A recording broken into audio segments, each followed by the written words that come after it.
ये तो हमने सुना है दुनिया के अंदर कि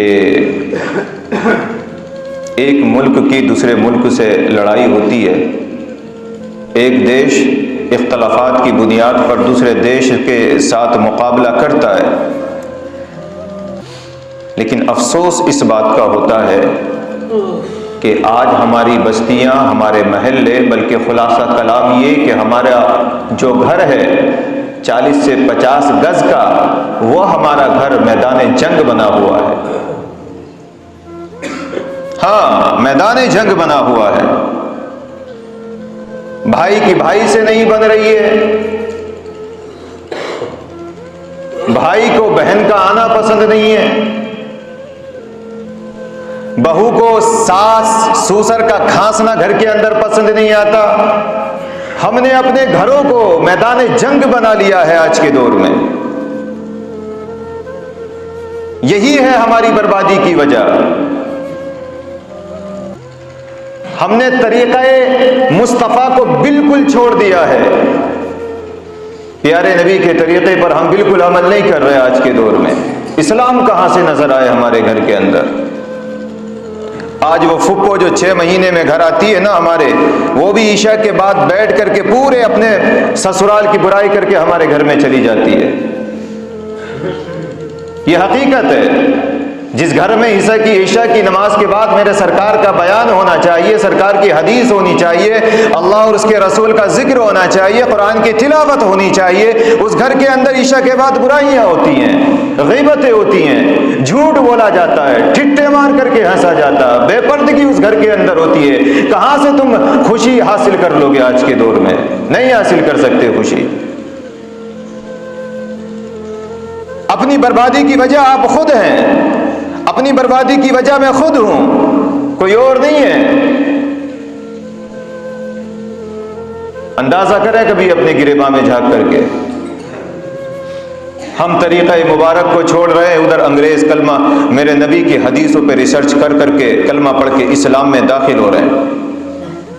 हाँ, वो यहूद व नसारा रिसर्च कर करके इस्लाम में दाखिल हो रहे हैं और हम तरीक़े मुस्तफ़ा को छोड़ रहे हैं। सरकार फरमाते हैं दाढ़ी रख लीजिए, हमारी दाढ़ियाँ साफ हैं। सरकार फरमाते हैं ढीला लिबास पहन लीजिए, हमारे लिबास टाइट हो गए हैं। सरकार फरमाते हैं निगाह नीची करके चलिए, हम निगाह ऊपर करके चल रहे हैं। सरकार फरमाते हैं सुबह को जल्दी उठिए, हम देर से उठ रहे हैं। सरकार फरमाते हैं रात को जल्दी सो जाइए, हम देर से सो रहे, सब उल्टा कर रहे हैं।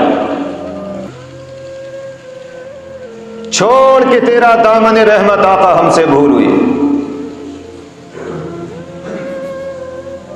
अंग्रेजों को देखो आप, वो रिसर्च कर रहे हैं, रिसर्च पे रिसर्च कर रहे हैं। वो रिसर्च कर रहे हैं कि आखिर मदीने वाले ये मुसलमानों के जो नबी है, इन्होंने क्यों कहा कि नजरें झुकाकर चलो। वो रिसर्च कर रहे हैं इस पर। वो रिसर्च कर रहे हैं कि इनके नबी ने क्यों कहा कि प्लेट को साफ करो। वो रिसर्च कर रहे हैं कि रुकू का हुक्म क्यों दिया गया। वो रिसर्च कर रहे हैं कि हाथ मिलाने का हुक्म क्यों दिया गया। वो रिसर्च कर रहे हैं कि कदम ये वाला मस्जिद में पहले रखने का हुक्म क्यों दिया गया। वो रिसर्च कर रहे हैं कि छींकने पर अल्हम्दुलिल्लाह का हुक्म क्यों दिया गया। वो रिसर्च कर रहे हैं कि बेटियों को पर्दे में रहने का हुक्म नबी ने क्यों दिया। मैं अभी 2 दिन पहले यहां बैठा हुआ, धूप में बैठा हुआ मुताला कर रहा था किताब का, उसमें मैंने ये चीज पढ़ी कि वो रिसर्च कर रहा है साइंस इस बात पर कि एक छोटी सी छींक मुसलमान को आती है तो अल्लाह के रसूल कह रहे हैं कि तू अल्हम्दुलिल्लाह कहे, और बराबर में कोई बैठा तो वो यरहमुकल्लाह कहे। अल्हम्दुलिल्लाह का माना तमाम तारीफें अल्लाह के लिए, यरहमुकल्लाह का माना अल्लाह तुझ पर रहम फरमाए। एक छोटी सी छींक आई, तारीफें अल्लाह की जा रही हैं। एक छोटी सी छींक आई, बराबर में बैठा हुआ कह रहा है कि अल्लाह तुझ पर रहम फरमाए, की जा रही है। वो रिसर्च कर रहा है इस चीज पर। तो उसने रिसर्च में खुलासा ये किया कि जब बंदा बात करता है, चलता है, फिरता है, सोता है, उसी दरमियान उसके दिमाग के अंदर एक हवा ठहर जाती है। दिमाग के अंदर, उसके माइंड के अंदर अगर ये हवा बाहर ना निकले तो उस इंसान को जिस्मानी बीमारियों में गिरफ्तार होना पड़ेगा। उसको इतने इमराज लग जाएंगे, इतने मर्ज लग जाएंगे, और उन मर्जों का इलाज भी दुनिया के अंदर नहीं पाया जाता है।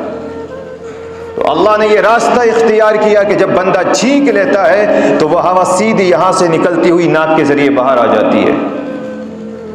तो छींक लेने से अल्लाह ने तुझको बेशुमार बीमारियों से बचा लिया। इसीलिए अल्लाह के रसूल कह रहे हैं कि तू अल्हम्दुलिल्लाह कहे, मौला तेरी तारीफें, और तू कह यरहमुकल्लाह के अल्लाह ने तुझ पर रहम फरमा दिया कि तुझे छींक आ गई है। और रिसर्च करके इस्लाम में दाखिल हो रहे हैं जनाब।